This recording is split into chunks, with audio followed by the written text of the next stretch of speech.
माता नमो नमो सरस्वती विद्या नमो नमो ओम हंसवाणी नमो नमो सरस्वती नमो नमः। बेटे हम आगे चलते हैं। सबसे मेरा हमारा बेटे कल का जो क्वेश्चन हमारे स्टार्ट हुए बेटे उसे हम आगे बढ़ाते हैं। बेटे लास्ट क्वेश्चन क्या था बेटे कल हमारा साइंस में?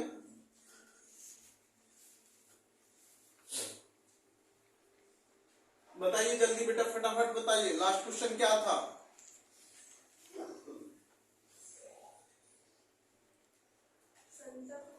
हाइड्रोकार्बन के दो उपयोग। हाँ, तो बेटे ये हमने उपयोग आपको बेटे बता दिए थे। आज आगे चलते बेटे हम रुधिर तथा लसिका में दो अंतर लिखो। बेटे ये पेपर में हमारे काफी ज्यादा क्वेश्चन आता है और जी के बेटे इसको लगा दो गेट को थोड़ा। बेटे रुधिर तथा लसिका में दो अंतर लिखिए है बेटा समझ में। तो सबसे मेन चीज है बेटे रुधिर तथा लसिका में दो अंतर। तो बेटे अच्छे से समझिए, जो रुधिर है मैंने बेटा इसका बीचों बीच वो लाइन खींच दी है। इधर तो रुधिर के दो हैं और इधर दो लसिका के हैं बेटे, है बेटा समझ में। जब आप लिखेंगे तो बेटे दो तो रुधिर के हो जाएंगे, दो लसिका का। ऐसे बेटे पेपर में जब आप करा करें तो बेटा एक टेबल से खींच लिया करें, बीच में से एक तरफ रुधिर लिख देंगे और एक तरफ लसिका लिख देंगे, ठीक है बेटे। तो इसका सबसे मुख्य पॉइंट है बेटे रुधिर का जो रंग होता है, अच्छे से समझिए, रुधिर का रंग होता है लाल। क्या होता है बेटे? रुधिर का रंग होता है लाल। जो रुधिर होता है वो क्या होता है बेटे? लाल। उसका रंग कैसा होता? लाल। लेकिन बेटे जो हमारा ये है लसिका, लसिका का रंग लाल नहीं होता। अच्छे से समझ लो बड़े आराम के साथ। जो हमारा रुधिर का रंग होता, सबको पता है हमारा खून क्या होता? लाल। लेकिन जो लसिका होती है उसका बेटे रंग हल्का पीला होता है या रंगीन भी होता है, नहीं बेटा समझ में। तो मैंने लिख दिया बहुत सिंपल, लसिका का रंग हल्का पीला होता है। हल्का पीला किसका बेटे? लसिका का। और बेटे रुधिर का रंग लाल होता है। क्लियर है बेटे? तो जब आपसे दो अंतर पूछेंगे रुधिर और लसिका में अंतर, तो बेटे आप एक लाइन बीच में से खींच लेंगे, एक तरफ रुधिर लिख देंगे बेटा, एक तरफ लसिका लिख देंगे। तो आप लिखेंगे रुधिर का रंग लाल होता है और लसिका का रंग पीला होता है, हल्का पीला होता है। क्लियर है? ये दोनों एक एक मैंने इसमें लिख दिया है।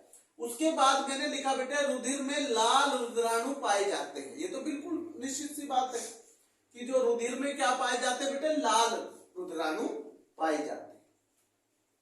लेकिन बेटे लसिका में लाल रुद्राणु नहीं पाए जाते, है बेटा समझ में। क्लियर है? इसमें नहीं पाए जाते, लसिका में लाल रुद्राणु नहीं पाए जाते और इसमें बेटे रुधिर में लाल रुद्राणु पाए जाते हैं। क्लियर है? तो ये दो अंतर हो गए, उसमें पाए जाते हैं लाल रुद्राणु, उसमें नहीं पाए जाते। इसमें लाल रंग होता बेटे, इसमें हल्का पीला। तो ये आपसे पूछा जाए पेपर में कि भाई जो है रुधिर और लसिका में दो अंतर लिखिए। पेपर में ये क्वेश्चन ज्यादा आ जाता बेटे कि हमें रुधिर और लसिका में अंतर। क्लियर है? आगे चलते बेटे, अगला क्वेश्चन भी मैंने अंतर का लिखा है, श्वसन तथा दहन। एक तो है श्वसन, क्या है बेटे? श्वसन। और एक है मेरे बेटे दहन। क्या है बेटे? दहन। श्वसन और दहन में दो अंतर लिखिए। क्लियर है बेटे? आगे चलते हैं। सबसे मेन चीज है बेटे, यह एक जैविक क्रिया होती है। क्या होती है बेटे? ये जैविक क्रिया। अच्छे से समझिए, कोई जल्दबाजी नहीं है बेटे। जो एक तो जैविक क्रिया होगी, तो ये बेटे रासायनिक क्रिया होगी, दहन। मैंने अंतर पूछा श्वसन, देखो ये क्वेश्चन, श्वसन तथा दहन में दो अंतर, डिफरेंस पूछे दो। क्या पूछे बेटे? डिफरेंस पूछे, नहीं बेटे समझ में। तो मेरा क्वेश्चन है बेटे आगे आपका, एक तो जैविक क्रिया लिख दी बेटे मैंने। क्या लिख दी? जैविक क्रिया। दूसरा जैविक क्रिया कौन सी होती है? श्वसन जैविक क्रिया। श्वसन क्या है बेटे? जैविक क्रिया है। और बेटे जो दहन है वो रासायनिक क्रिया है। क्या है वो? रासायनिक क्रिया। क्लियर है? अगला पॉइंट है बेटे, इसमें शरीर का तापमान जो होता है ना बेटा, बॉडी का टेम्परेचर वो नॉर्मल बना रहता है श्वसन के अंदर। आप अच्छे से समझिए, कोई जल्दबाजी क्वेश्चन में नहीं करनी हमें किसी भी प्रकार, चाहे क्वेश्चन कम हो लेकिन बेटा समझ में आने चाहिए पेपर को। नहीं बेटे समझ में, मैंने कहा श्वसन एक जैविक क्रिया है। ये कौन सी क्रिया है? रासायनिक।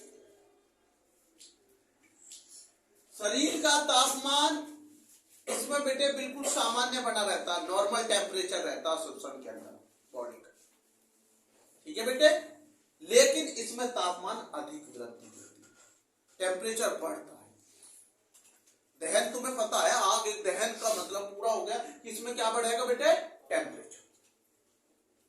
इसका टेम्परेचर जो होता है बेटे, तापमान वो अधिक वृद्धि होती है। ये लिख दिया मैंने, तापमान में अत्यधिक वृद्धि होती है, तापमान बहुत तेजी से बढ़ता है दहन में। और श्वसन में तापमान कितना रहता है बेटे? टेम्परेचर नॉर्मल रहता है बिल्कुल। ये जैविक क्रिया बेटे, वो रासायनिक क्रिया है। ये जैविक क्रिया, ये रासायनिक क्रिया, नहीं बेटे समझ में। तो ये मैंने आपको बेटे दो क्वेश्चन क्लियर बता दिए। उसके बाद बेटे मैं अगला क्वेश्चन पे चल रहा हूं, मनुष्य की आहार नाल। आहार का मतलब जो खाना खाते हैं। मनुष्य की आहार नाल की लंबाई कितनी होती है?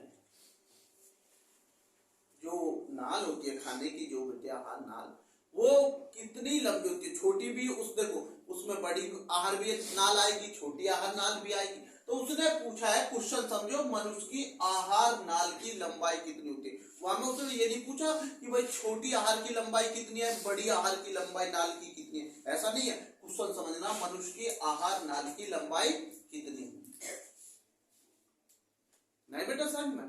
तो सबसे मेन चीज है, मैंने बेटे अगर ये ऑप्शन में विकल्प में मीटर में आ जाए तो मैंने मीटर में भी दिया है, ऑप्शन में फुट में आ जाए तो मैंने फुट में भी, नहीं बेटे समझ में। मैंने इसका आंसर बेटे मीटर में भी दिया है और फुट में भी दिया। गुरु जी क्या है? देखो ये 8 से 10 मीटर, 8 से 10 मीटर, ये रहा बेटे 8 से 10 मीटर हो सकती है, या बेटे 26 से 32 फीट हो सकती है। 26 से कितनी फीट हो सकती है? 32 फीट, ये लिख दिया। 26 से 32 फीट भी हो सकती है और बेटे 8 से 10 मीटर भी हो सकती है। आपसे पूछ लिया जाए कि आप आहार की जो नाल है, मनुष्य के आहार की नाल, वो मीटर में बताइए, तो आप लिखेंगे बेटे उसकी लंबाई 8 से 10 मीटर। अगर आपसे बेटे फिट पूछ लिया जाए तो आप लिखेंगे 26 से 32 फीट। क्लियर है? फिट में पूछे तो भी आंसर के लिए तैयार रहोगे, मीटर में पूछे तो भी आप क्वेश्चन है बेटा समझ में। तो सबसे मेन मेरा पॉइंट है, भाई बैठा हो भाई, इन बच्चों को बैठा दे, भाई सब सही बैठ जाइए। इधर हो जाओ प्रशांत बेटा, थोड़ी जगह दे लो। तुम बेटा इधर आ जाओ, यहाँ आ जाओ, तुम बेटा सीट पर आ जाओ, आराम से बैठो, कोई नहीं, आगे कर लो। एक मेरा क्वेश्चन बेटा यहाँ से मनुष्य की आहार नाल की लंबाई में थोड़ा एक बार रिपीट कर रहा हूं, वो आपसे ही क्वेश्चन पूछूंगा, आंसर पूरी तेज आवाज में कीजिए, बहुत तेज आवाज में। मैंने पूछा रुधिर तथा लसिका में अंतर, दो, रुधिर और तथा लसिका में दो अंतर। ये रुधिर है, ये लसिका है। अंतर का मतलब डिफरेंस जो होता है बेटा, वो एक कागज के पेज के दो टुकड़ा कर लिए जाते हैं। ऐसे जब आप पेपर में कॉपी में करेंगे तो बीच में खींच लेना, एक तरफ रुधिर लिख लेना, एक तरफ लसिका लिख लेना, ठीक है बेटा। तो मैंने बताइए रुधिर का पहला जो अंतर है वो क्या है? रुधिर का रंग लाल होता है। आवाज नहीं आई। रुधिर का रंग लाल होता है। रुधिर का रंग लाल होता है। लसिका का रंग कैसा होता है? लसिका का रंग पीला होता है। लसिका का रंग कैसा होता है? हल्का पीला होता है। लड़कियों की आवाज धीमी आती है, तेज बोला करो। ये दूसरा पॉइंट बताइए, रुधिर में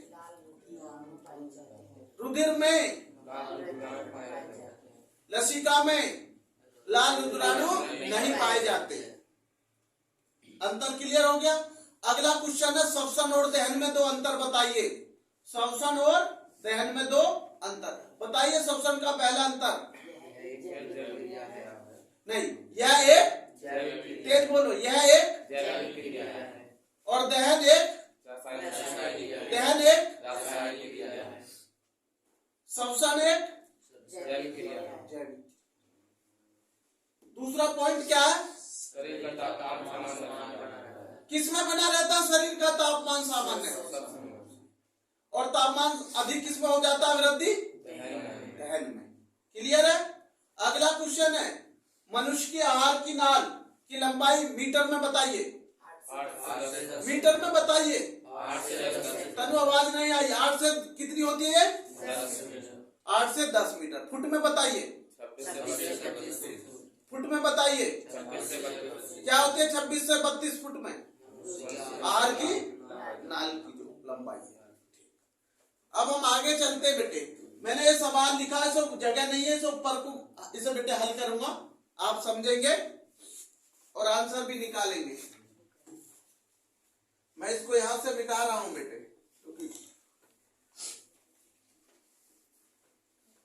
क्वेश्चन बताइए इतने साइंस में। गुरु जी क्या बताना है? इसमें बताएगी तनु शरीर में कुल कितनी हड्डियां होती हैं? मांसपेशियां कितनी बताई थी हमने कल? शरीर की मांसपेशियां कितनी होती हैं? 600 से लेके 650 तक है। क्यों याद नहीं हुआ? जब हमने कल बताया था अम्ल का पीएच मान कितना होता है? 7 से कम। अम्ल किसे कहते हैं? जो स्वाद में, और नीले लिटमस को, और उसका जो जल में घुलियन हाइड्रोजन आयन छोड़ते हैं। पीएच मान क्या होता है? 7 से कम। नींबू का पीएच मान कितना होता है? 2 और 3 के बीच में। ताजे दूध का पीएच मान कितना होता है? 6.5 से लेके 6.7 तक ताजे दूध का पीएच है ना। तो ये भाई क्वेश्चन ऐसे याद होनी चाहिए जैसे कुछ बच्चे बता रहे हैं, सभी बच्चों का ऐसे आंसर का जवाब देना चाहिए। और ये आंसर जब ही दोगे बेटे जब घर आप मेहनत जाके करोगे। अगर आप यहाँ से जाने के बाद किताब रख दोगे और फिर सुबह उठा लाओगे तो गुरुजी 6 बजे उठे तो चल दिए ट्यूशन, तो भैया याद नहीं हो पाएंगे। स्टडी तो आपको सेल्फ करनी पड़ेगी भाई, क्योंकि आप जितना भी आप ये सोच रहे हैं कि पेपर दूर है, तो मैं कह रहा हूं पेपर बहुत नजदीक है। मुझे सबसे बड़ी बात है बेटे, दिल्ली पुलिस का रिजल्ट जो बच्चों का आया है, हमारे इसमें कहते हैं बेटे दिल्ली पुलिस का रिजल्ट आया है, तो कल काफी बच्चों ने बताया गुरुजी मेरे भी मेरिट में मेरा भी नाम आ गया, मेरा भी उसकी जो मेरिट लगी है, किसी के 90 नंबर है, किसी के 82 जैसे भी हुआ, तो वो हेड कांस्टेबल का देने गए हैं कल 81 सेक्टर में सेंटर पर। बड़ा अच्छा लगा जिन बात को उन्होंने बेटा फर्स्ट बार में अच्छे नंबर लिया, तो वो भी बच्चे आप में से है ना। तो मैं ये कहता हूं कि आप क्यों मेहनत नहीं करते? वो कोई अलग मिट्टी के बने हुए आप लोगों में से ही, अब आएंगे थोड़ी देर बाद, आज उनका कहना मुझे कि बेटा आ जाए। तो इसलिए मैं आपसे ये कह रहा हूं कि आप लोग मेहनत क्यों नहीं करते? मेहनत कीजिए, मेहनत से मत डरिए यार, त्याग कर लीजिए। 1 आध महीना कम सो लोगे, 1-2 महीना अगर कम खा लोगे, 1-2 महीने कपड़े बुरे पहन लोगे, तो आपका कुछ बिगड़ नहीं जाएगा। ठीक है ना। आगे चलते क्वेश्चन कह रहा है एक विद्युत बल्ब, ये मैं आपसे ही पूछूंगा, एक विद्युत बल्ब पर 100 वाट, अच्छे से समझ लिए 100 वाट एक बल्ब है, वो एक विद्युत बल्ब है, उस पर कितना है? 100 वाट, 200 वोल्ट लिखा है। मैं ये थोड़ा मिट गया बेटे, मैं इसे सही कर देता हूं। 200 वोल्ट लिखा है। क्या लिखा बेटे? 200 वोल्ट लिखा। विद्युत बल्ब पर 100 वाट के 200 वोल्ट लिखा है। इसे 200 वोल्ट मैन से जोड़ा जाए, मैन से जोड़ने पर इसके प्रतिरोध तथा इसमें प्रभावित होने वाली धारा की गणना कीजिए। क्वेश्चन है ये। एक तो आपको प्रतिरोध निकालना है और एक इसमें प्रभावित धारा की गणना। नहीं बेटा समझ में, प्रभावित धारा की गणना। गणना करनी। सबसे पहले तो हमें बेटे इसका आर निकाल लो, जो हमारी सबसे मेन चीज है बेटा प्रतिरोध। क्या निकाल लो? प्रतिरोध। अच्छे से क्या निकालना? प्रतिरोध। एक क्वेश्चन का विशेष ध्यान रखा करो बेटे जब हल करते हो, इसका फॉर्मूला हमने बताया था v²/p। क्या बताया था बेटे? v²/p। v वोल्ट देख लो कितनी है, पावर देख लो कितनी है। नहीं बेटे समझ में, मैं सिंपल तरीका से इसे कराऊंगा। v²/p ये बता दिया मैंने। v²/p कौन बच्चा करेगा? इसे करो। R बराबर शॉर्ट में लिख दिया v²/p, या ये लिख दिया बल्ब का प्रतिरोध। बल्ब का प्रतिरोध बराबर बल्ब का प्रतिरोध, विद्युत बल्ब का प्रतिरोध, ये लिख दिया भैया विद्युत बल्ब का प्रतिरोध। R बराबर निकालो फटाफट। व्यू कितना आपका? 200। तो 200 को क्या बार लिखूंगा? 2 बार, क्योंकि v² है और आपकी पावर कितनी है? 100 वाट। तो भैया करो, इसे हल करो फटाफट। मैं 2 जीरो से 2 जीरो कर, तो कितना आ गया भैया आपका? 400। आप देख लीजिए 400 आया या नहीं आया? आपका आया या नहीं आया 400? भाई फॉर्मूला है v²/p। नारे भी समझ में, v²/p। तो बेटे ये कितना हो गया? 400। नहीं बेटे समझ में, ये तो निकल गया प्रतिरोध। क्या निकल गया? प्रतिरोध। तुम्हें इसके प्रभावित होने वाले धारा की गणना करनी है, मैं सिखा चुका हूं पहले। नहीं होगा तो मैं करूंगा। मैंने क्या दिया आपको होमवर्क में? प्रभावित होने वाली धारा। प्रतिरोध निकल गया R बराबर। R बराबर क्या हो गया आपका? v²/p। वोल्ट कितनी थी? 200। तो 200 में जब v² चढ़ रहा तो 2 बार लिखेंगे और अपॉन 100। नहीं बेटे समझ में, तो ये आपका निकल गया बेटे R प्रतिरोध। आपको प्रभावित होने वाली धारा की कोशिश करनी, नहीं होगा मैं करा, क्योंकि समय कम है। आगे चलते बेटे, आगे क्वेश्चन सबसे मेन आपका क्वेश्चन हम लेंगे। कल हमने बेटे आपको 10 हिंदी ले रहे हैं पहले थोड़ा बेटे, 10 पर्यायवाची बताए थे या नहीं? कितने पर्यायवाची बताए थे? 10। 10 के 2-2 लिखवाए थे, है ना? 10 के कितने लिखवाए थे बेटे? 2। तो मैं आपसे जो पूछना चाह रहा हूं, मैं देख रहा हूं कि बेटे आपने कितना याद किया है कल। मुझे बादल का बताएंगे। किसका बताएंगे बेटे? बादल का। रहने दो। बादल का, मेघ घन, मेघ और घन। मैं अगला क्वेश्चन पूछ रहा हूं आपसे। मैंने एक लिखवाया था आकाश, लिखवाया था नहीं? आकाश का आसमान, गगन। एक मैंने कल पर्यायवाची लिखवाया था बेटे आपको, स्त्री, नारी, महिला। लिखवाया था या नहीं? एक मैंने बेटे मनुष्य का भी लिखवाया था शायद, है ना? मानव, नारी। नहीं बेटे समझ में। एक मैंने लिखवाया था बेटे आपको, लिखवाया नहीं था पहले, बताया था सूरज। सूरज का होता है सूर्य और रवि। बताया नहीं बताया? एक कल लिखवाया था हमने संसार। क्या लिखवाया था? संसार। तो मैंने कहा था भाई इसका आंसर विश्व और जगत है। क्या है? विश्व और जगत। अब हम पूछेंगे कुणाल से। कुणाल, बिजली का बताइए। बिजली के 2 पर्यायवाची हमने क्या लिखवाए थे?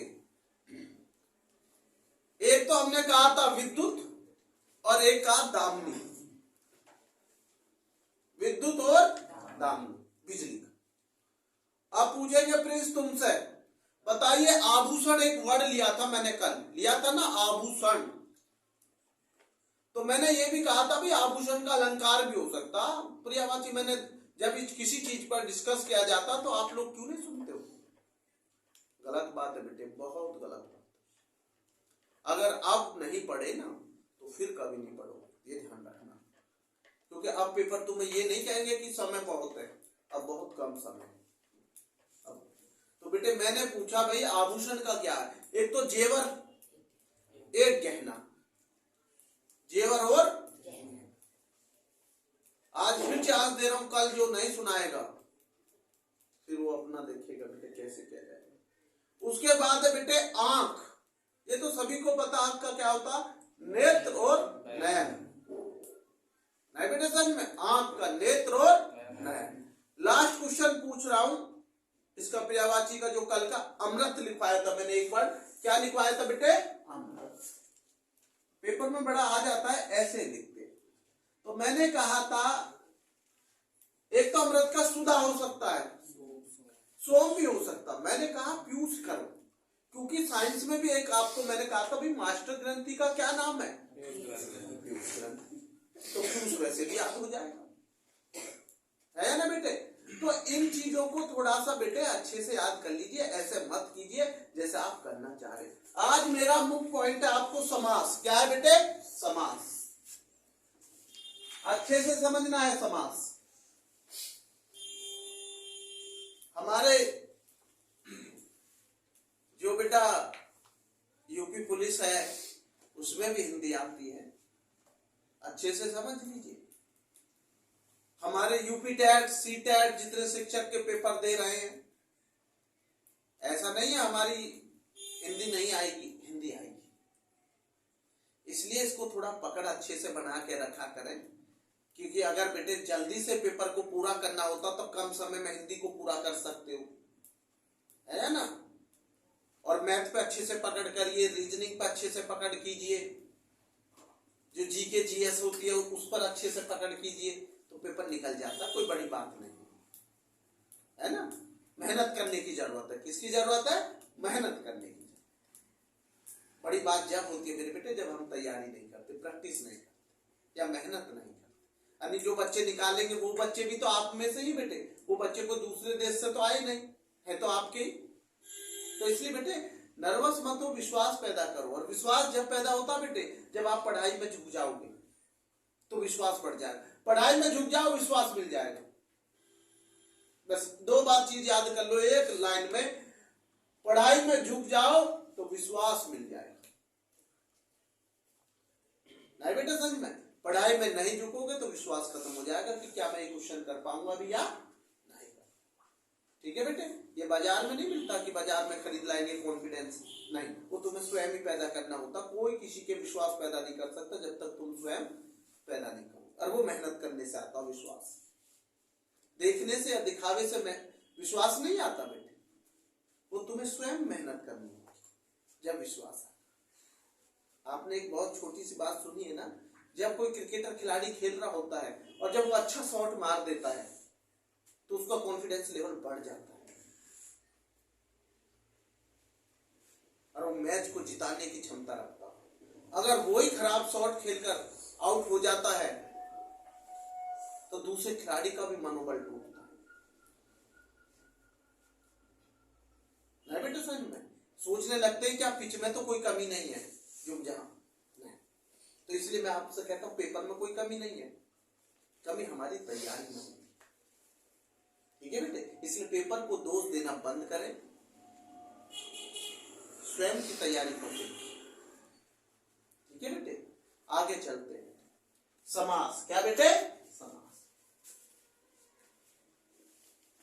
पर्यायवाची हो चुके हैं, छंद भी मैं कई बार करा चुका हूं, दोहा छंद, सरोटा छंद, चौपाई छंद, अलंकार भी मैं अनुप्रास, यमक, सलेश, उत्प्रेक्षा, रूपक कई बार रिपीट कर चुका हूं, अच्छे से कर लीजिए सब। मैं समास में पूछना चाहता हूं आप सबसे, मैं आपसे इसमें पता क्वेश्चन क्या होगा, मैं क्वेश्चन लिखूंगा आपसे पूछूंगा ये कौन सा समास है पेपर के साथ, कौन सा समास, इतनी सी बात है केवल। मैं लिखूंगा आप बताएंगे कि ये कौन सा समास। जैसे आप लोगों ने अच्छे से समझा होगा, मैंने लिख दिया त्रिशूल, क्या लिख दिया, त्रिशूल, पहला आया भी होगा त्रिशूल, 3 सूल, त्रिशूल।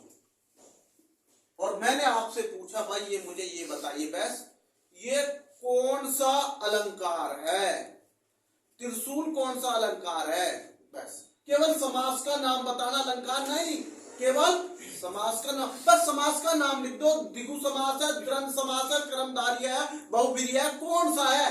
बस वो नाम पूछा उसने। क्या पूछा कि भैया त्रिशूल कौन सा समास है? मैं पूछ रहा हूं त्रिशूल कौन सा समास है, द्वंद्व है, द्विगु है, क्रमधारय है, कौन सा है? कौन बच्चा बताएगा? ये द्विगु समास है। क्या है बेटे? द्विगु समास। ये लिख दिया मैंने, द्विगु समास है। क्या है बेटे? द्विगु समास। अभी इन्हें समझाऊंगा, नो नहीं है, द्विगु समास। त्रिशूल आ जाए तो आप आंसर पर किस पर टिक करेंगे? द्विगु समास। 3 सूल होते हैं ना उसमें, देखते नहीं त्रिशूल में क्या सूल होते हैं?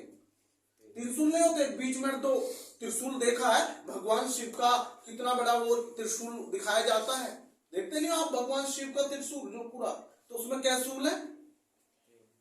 3 सूल। और जब 3 सूलों का होगा तो कौन सा होगा? द्विगु समास। क्या होगा? द्विगु समास। अब लिख रहा हूं नवरत्न। क्या लिख रहा हूं? नवरत्न। ये लो भाई नवरत्न। मैंने एक दिन ये भी बोला था नवरत्नों में कौन कौन से हैं। एक नवरत्न तेल भी होता, कभी नवरत्न तेल वो नहीं, क्वेश्चन को समझ लेना। नवरत्न मैंने पूछा, नवरत्न द्विगु समास है, द्वंद्व है, कर्मधारय है, या बेटे बहुव्रीहि समास है। इन चारों में से कौन सा समास है? ऑप्शन में 4 दे रखे हैं, तो बताइए कौन सा है। मैंने पूछा आपसे अभी, ये लिख रहा था नवरत्न, 9 रत्नों का समूह, बताइए कौन सा? भैया ये द्विगु समास ही है। कौन सा समास है ये? यही है जो आपका ये है द्विगु समास। अच्छे से समझिए।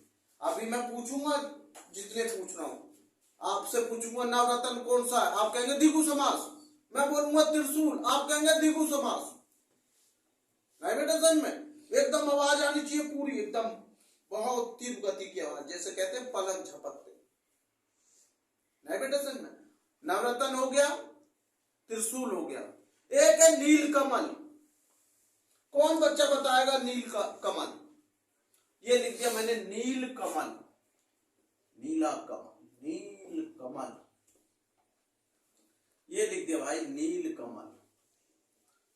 भाई ये कर्मधारय समास है क्या? द्विगु समास है, बहुव्रीहि है, कौन सा है भाई? बताइए। नीलकमल कौन बताएगा? सूरज बताइए। नीलकमल।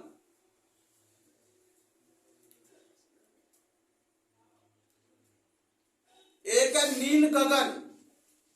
नील गगन मैं बता दे रहा हूं, नीलकमल तुम्हारे लिए छोड़ दिया, कल बताओ या कमेंट में कर। नील गगन बताइए, नील गगन किसका है? कर्मधारय नील गगन। क्या है? कर्मधारय समास। नहीं बेटे समझ में? नील गगन क्या है?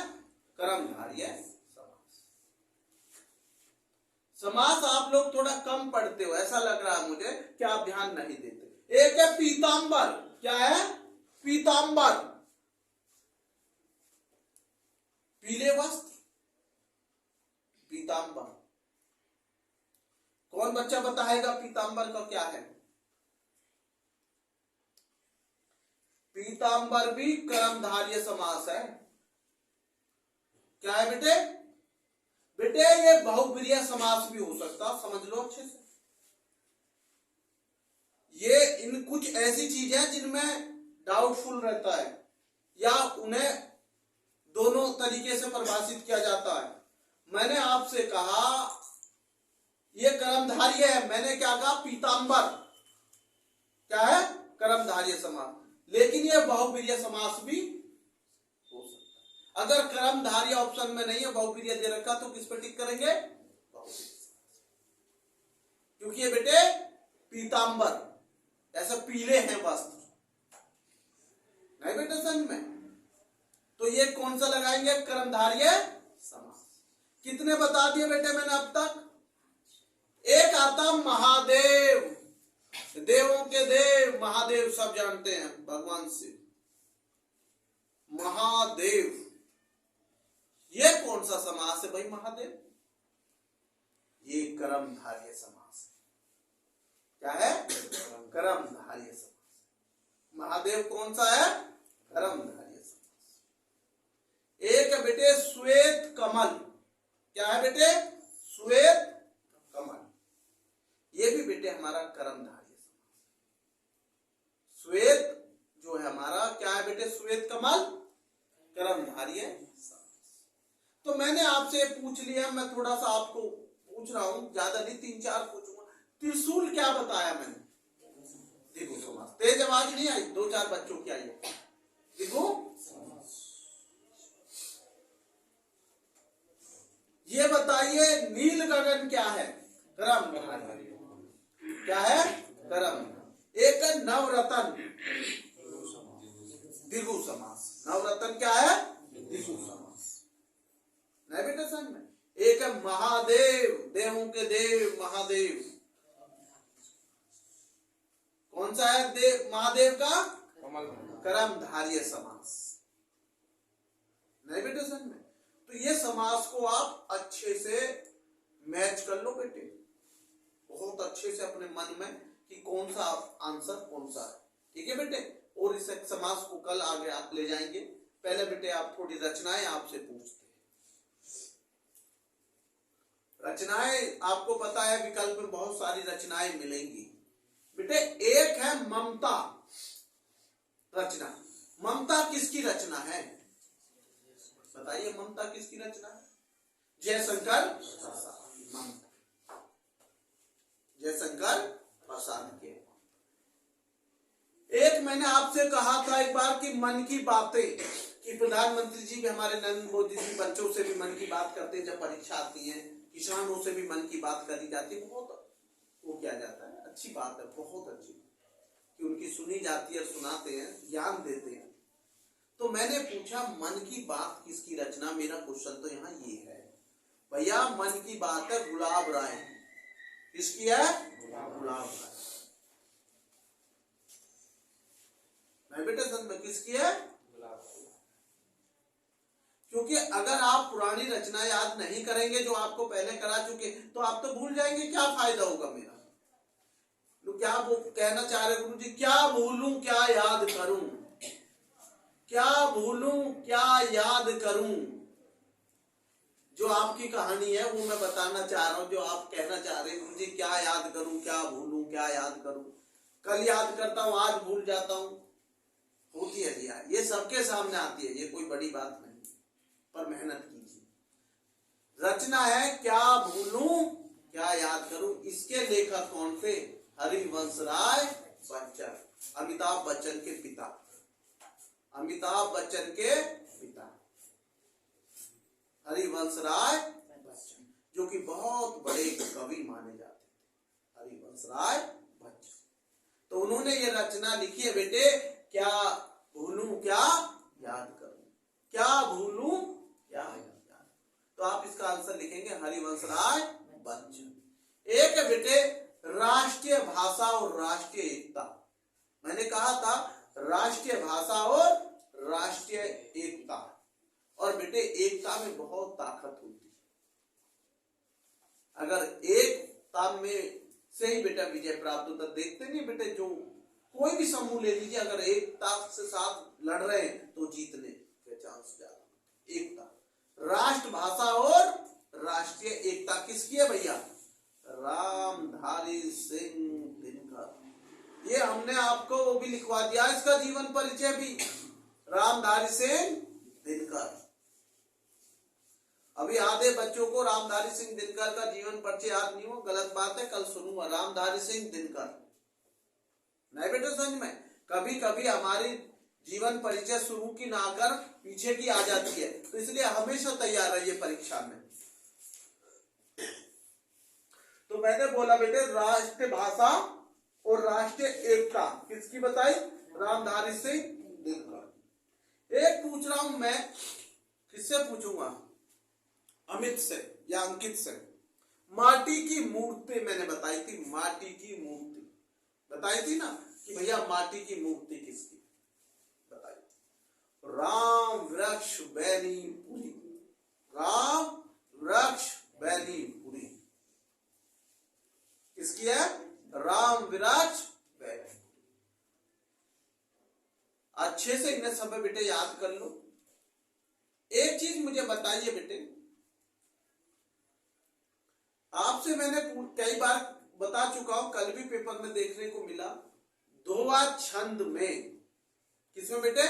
दोहा छंद में कौन से चरण में 13-13 मात्रा होती है? देखो क्वेश्चन को समझिए। दोहा छंद में 13-13 मात्रा कौन से चरण में होती है? तो पहले और तीसरे चरण में। नहीं बेटे, तो आंसर पे किस पे टिक करेंगे? पहले और तीसरे चरण। वो क्वेश्चन देखो कितने उससे अटकाया गया कि जो 13-13 मात्रा, दोहा छंद में 13-13 मात्रा कौन से चरण में होती? उसमें पहले दूसरे दे दिया, दूसरे तीसरे दे दिया, तीसरे चौथे दे दिया, नहीं समझ में? तो उसमें जो सही होगा वो आपको छांटना है।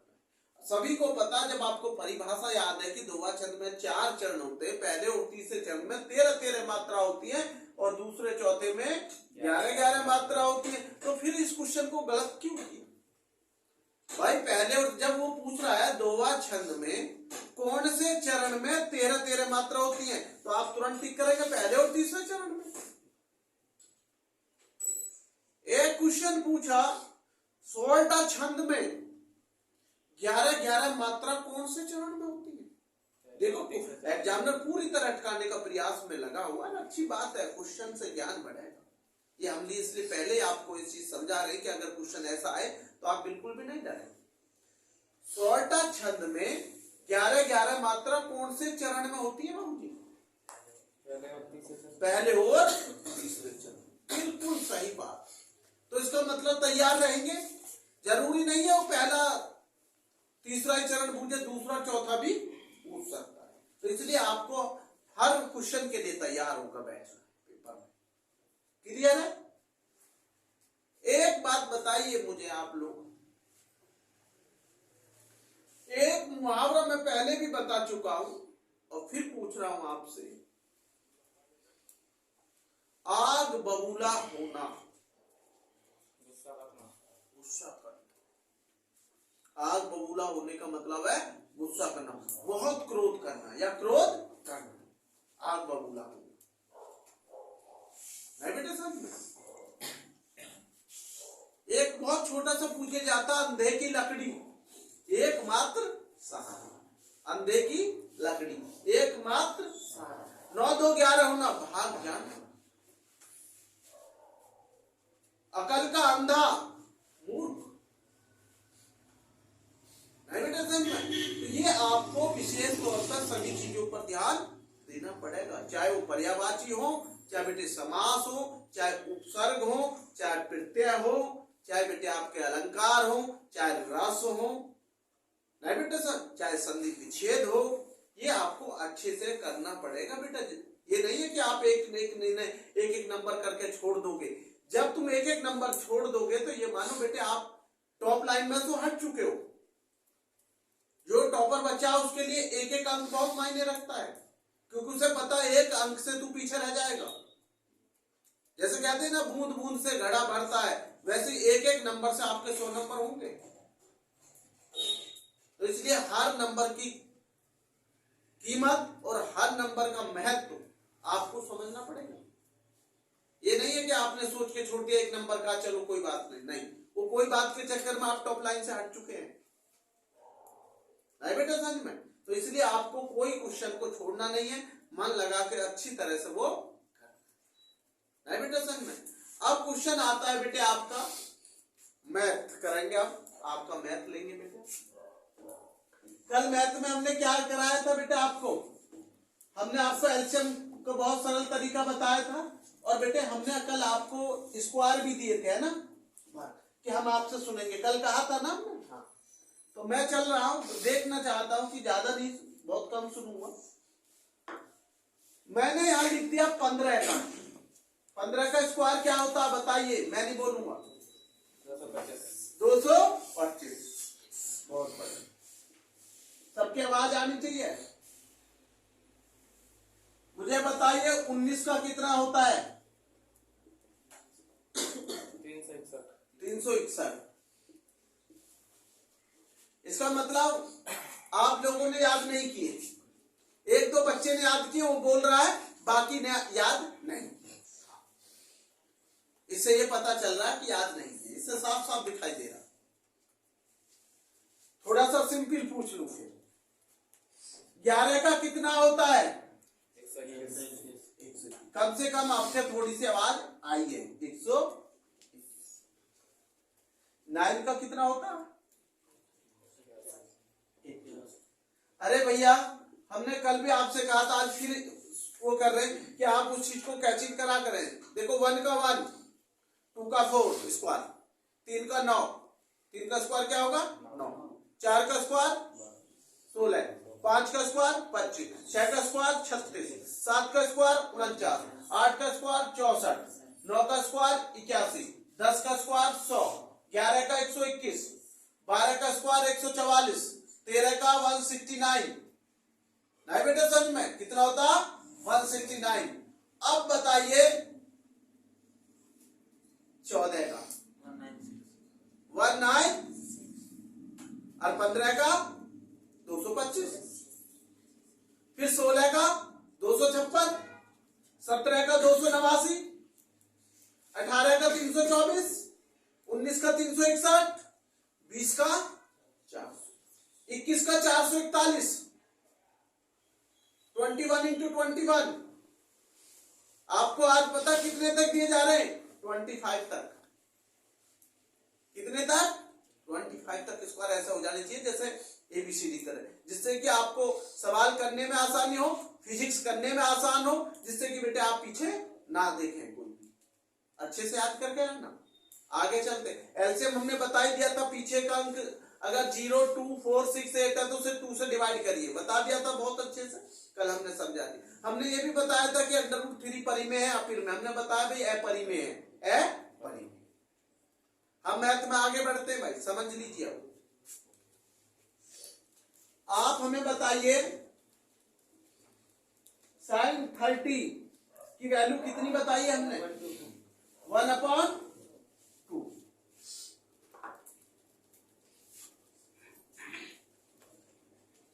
tan 45 की वैल्यू कितनी बताई है हमने?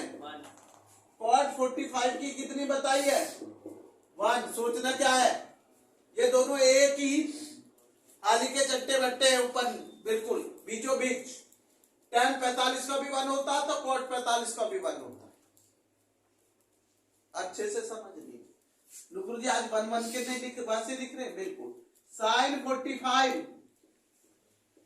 और cos 45 भूलोगे नहीं।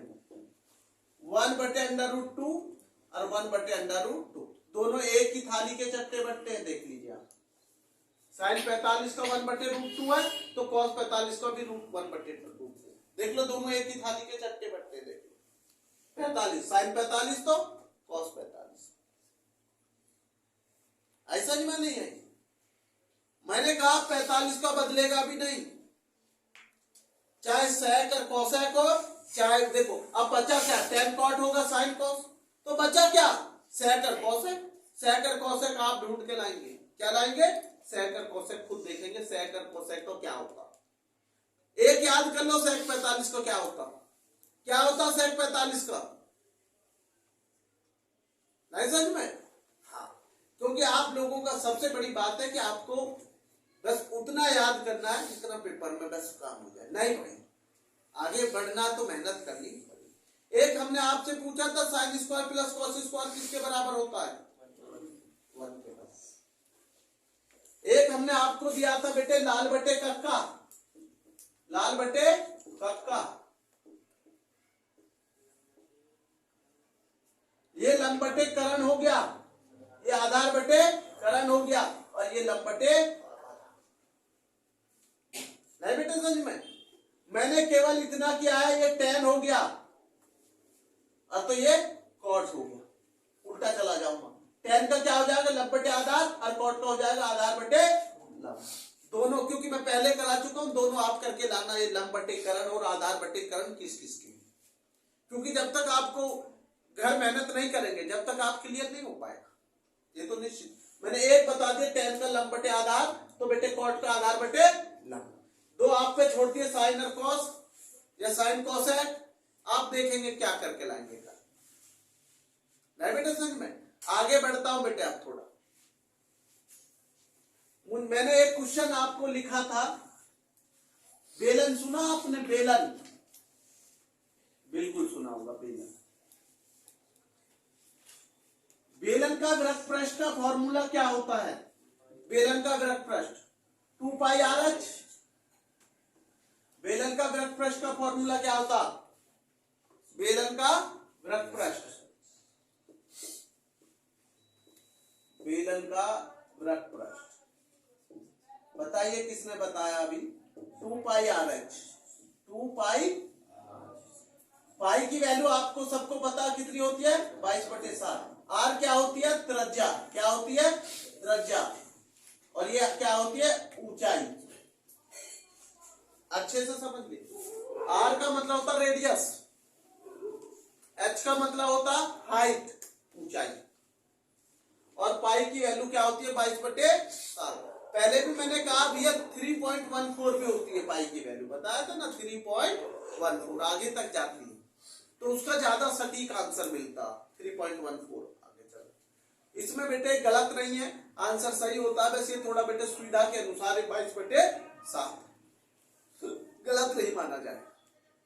तो बेलन का वृत्त प्रश्न में अगर मैं अब रखूंगा सवाल, तो गुरुजी सवाल क्या ले रहे हो आप, मैंने लिख दिया बेलन की जो त्रिज्या है, किसकी बेटे, बेलन की त्रिज्या, ये बेलन का व्यास दे रहा हूं मैं, क्या दे रहा हूं, त्रिज्या नहीं दे रहा, कभी कभी व्यास आ जाता। बेलन का व्यास 40 सेंटीमीटर है, कितना बेटे, 40 सेंटीमीटर। मैं इसको यहां से मिटा रहा हूं आपको जब लिखूंगा। क्वेश्चन दे दिया बेलन का जो व्यास है वो कितना सेंटीमीटर है, 40 सेंटीमीटर, तथा बेलन की ऊंचाई, बेलन की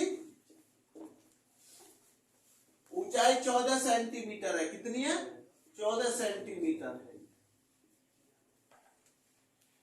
बेलन का वृत्त पृष्ठ ज्ञात कीजिए, क्या, बेलन का वृत्त पृष्ठ ज्ञात कीजिए।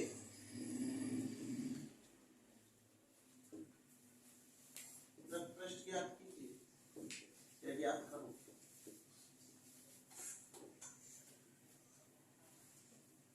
कैसे हल करोगे बेटे, टाइम देखो उसको, टाइम कितना हो गया, 4:08, जब 5:2 या 5:3 हो जब बता देना भाई मुझे, बिल्कुल। बेलन का व्यास कितना, 40 सेंटीमीटर, बेलन की ऊंचाई कितनी है, 14 सेंटीमीटर। देखो ये मैंने कर दिया जिससे तुम्हें अंक पता है, 40 सेंटीमीटर और 14 सेंटीमीटर, 14 1/4 और अच्छे से चमका दो तुम्हें, ठीक है बेटे। क्या पूछा उसने, वृत्त पृष्ठ। मैंने कहा वृत्त पृष्ठ का फॉर्मूला क्या बताया मैंने, बेलन का वृत्त पृष्ठ, पहले फॉर्मूला लिखो, बेलन का वृत्त पृष्ठ, वृत्त पृष्ठ बराबर 2 पाई आर एच, 2 पाई आर बेलन का, ठीक है बेटे, 2 पाई। अब हमने 2 लिख लिया, पाई की वैल्यू कितनी बताई भाई साहब, 22/7, क्लियर है। आर तो मेरे पास है ही नहीं, मेरे पास तो व्यास है। इस सवाल में मैंने ये इसलिए तो समझाना चाह रहा हूं, मेरे पास आर है ही नहीं, त्रिज्या, मेरे पास व्यास है डायमीटर डी, क्या है मेरे पास, डी डायमीटर, कितना है वो, 40। तो बेटे फॉर्मूला ये लगा लेंगे जब निकाला जाता, आर बराबर d/2 व्यास, याद गुरु जी क्या हिंदी में, जैसे त्रिज्या बराबर व्यास अपॉन 2, क्या बेटे, व्यास अपॉन 2, तो व्यास कितना 40 और बटे 2, तो त्रिज्या कितनी निकल गई, 20 सेंटीमीटर। आर कितनी निकल के आ गई, समझ गए ना। तो इसको हम लिख सकते हैं आर बराबर 40/2। तो आर बराबर कितना हो गया 20। समझ गए नहीं समझे। अब भी दोनों तरीके से बताते हैं इंग्लिश में। डी बराबर अपॉन व्यास के आधी होती है त्रिज्या, डायमीटर के आधी होती है त्रिज्या रेडियस, और रेडियस का दुगना होता है व्यास।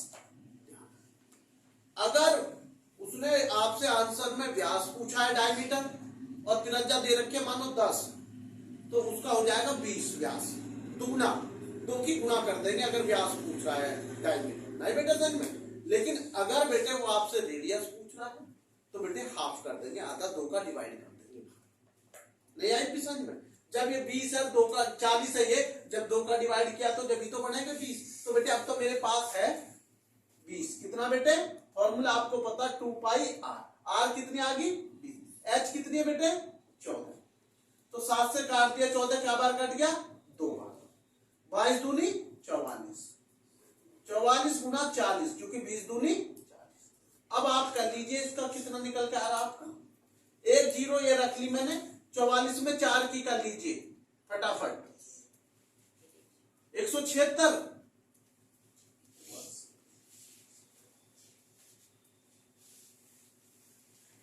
4 चौक 16 कुछ है का, 4 चौक 16 रे कैरी, स्पीड करने की आप सीखा करें, ठीक है नहीं बेटा समझ में। तो ये आ गया आंसर बेटा बेलन का वृत्त प्रश्न कितना आ गया सवाल का 176। क्लियर है, बेलन का वृत्त कर लोगे। अब आगे चलते हैं बेटे, सुनिए जो हमारे 10th के बच्चे बैठ रहे हैं यूपी बोर्ड के, वो अच्छे से एक बार सभी चीज समझ लीजिए। इंग्लिश के पेपर में आपको जल्दी से जल्दी क्या याद करना है इस समय, जाकि याद आपको पहले एक तो लैंचो का लॉन्ग क्वेश्चन याद कर लीजिए, सभी बच्चों से निवेदन है इंग्लिश में जो 10th वाले बच्चों के लिए यूपी बोर्ड में भी और सीबीएसई में भी लैंचो का चैप्टर है। एक नेल्सन मंडेला का कर लीजिए लॉन्ग क्वेश्चन हैबिटेशन में, एक भोली का लॉन्ग क्वेश्चन याद कर लीजिए, एक बेटे एप्लीकेशन आप जिन बच्चों पर बेटे बना के नहीं लिख पाते नहीं एप्लीकेशन लिख जाती है, बहुत से बच्चे नहीं कर पाते, उन बच्चों के लिए भी मैं बता रहा हूं बेटे। एक तो आप जो छुट्टी की लीव होती है, चाहे वो फीवर के लिए आपने प्रिंसिपल को लिख रहे हैं 2 दिन की, नहीं बेटे जैसे एक फॉर्मेट मैं आपको बता रहा हूं, जैसे आप लिख देते हो to the principal Agrasen inter college Sikandrabad, और बेटे उसमें आप सब्जेक्ट में लीव लिख देते जो भी आपने वो लिया है। आई बेटा sir most respectful I beg to say that, तो उसी हिसाब से बेटे आपको बना देनी है ना जिसका भी मैटर पूछा गया है। नहीं बेटा समझ में, अगर आपको बेटे प्रिंसिपल ने लीव के जो भी एग्जामिनर आपको पेपर मांगा उसी के अनुसार आपको एप्लीकेशन देनी है, उसी के अनुसार सब्जेक्ट लिखनी है एप्लीकेशन। ये नहीं कि एप्लीकेशन की सब्जेक्ट कुछ लिख रहे और एप्लीकेशन कुछ गलत हो जाएगी। एप्लीकेशन एक तो इसे याद कर लीजिए, एक बेटा आप मैरिज की कर लीजिए, चाहे सिस्टर मैरिज की या ब्रदर मैरिज की, है ना। और एक बेटा आप जो है सब्जेक्ट चेंज किया, किसकी बेटे सब्जेक्ट चेंज। और उसके बाद इंग्लिश में सभी बच्चे सबको पता है 1-1 नंबर के 20 विकल्प आएंगे, वो सभी उन्हीं में से क्वेश्चन के विकल्प होते हैं। एक पैराग्राफ भी दे दिया जाता है, उसमें से भी छांट के लिखने पड़ते हैं, नहीं बेटे समझ में। और कुछ क्वेश्चन बेटे आपके सप्लीमेंट्री में से होते हैं, कुछ आपके रीडर में से होते हैं। तो इसी के लिए सब क्वेश्चन को आप 1-1 नंबर वाले क्वेश्चन कुछ नहीं छोड़ना, अच्छे से तैयारी करो। 20 ऑफ 20 होने चाहिए पूरे, 20 में से 20 मार्क्स 1-1 नंबर वाले, कटना नहीं चाहिए नंबर, उस हिसाब से तैयार रहना होगा पेपर की, नहीं बेटा समझ में। और ये चीज विशेष तौर पे ध्यान देनी है आपको, एक 4 लाइन की पोयम भी याद करनी है। क्या करनी है, पोयम 2 याद करो 4-4 लाइन की। कहीं आपकी 4 लाइन की पोयम याद करी हुई पेपर में आ गई तो आप उस पोयम को नहीं लिख सकते फिर। यूपी बोर्ड वाले अच्छे से सुन लीजिए, अगर आपने याद करी हुई पोयम उसमें आ गई पेपर में तो तो आप उसमें लिखा होता है कि जो क्वेश्चन पेपर में दिया हुआ है वो पोएम नहीं लिखेंगे या वो पंक्तियां नहीं लिखेंगे। इसलिए आपको 4-4 लाइन की 2 पंक्तियां याद करिए 2 चैप्टरों में से, नहीं बेटा समझ में। तो इसलिए बेटे सेंट्रल आइडिया भी आएंगे, क्या आएंगे, सेंट्रल आइडिया भी आएंगे। तो ये पेपर की थोड़ी थोड़ी तैयारी ऐसे करते चलिए, क्योंकि एक एक दिन की छुट्टी है ज्यादातर पेपरों में। एक दिन पहले 18 फरवरी को हिंदी का, तो फिर 20 को पेपर होगा, फिर 20 को होगा तो 22 को होगा। एक एक दिन की छुट्टी, किसी पेपर में अगर 2 दिन की हो तो वो संडे पड़ा होगा, जो भी स्थिति बनी होगी। तो आपके पेपर बेटे आपको सबको पता, समय कम मिलेगा पेपर में कि आपको 1 दिन की छुट्टी गैप मिलेगा केवल। टाइम उतना ही रहेगा 3 घंटे 15 मिनट का भी समय पेपर करने का, वो बिल्कुल सही है। 15 मिनट पढ़ने को भी मिल गया, 3 घंटा करने को भी मिल रहा है। और क्या तुम्हें 6 घंटे देंगे बोर्ड वाले? टाइम 3 घंटा बहुत होता पेपर, जिस बच्चे पे आता वो बहुत जल्दी से कर लेता, और भैया जिस पे नहीं आता वो 6 घंटा बैठाए रखो, जब भी नहीं करेगा। नहीं बेटे समझ में। आज के बेटे आपको यहीं रोकते हैं। धन्यवाद बेटे आप सभी का।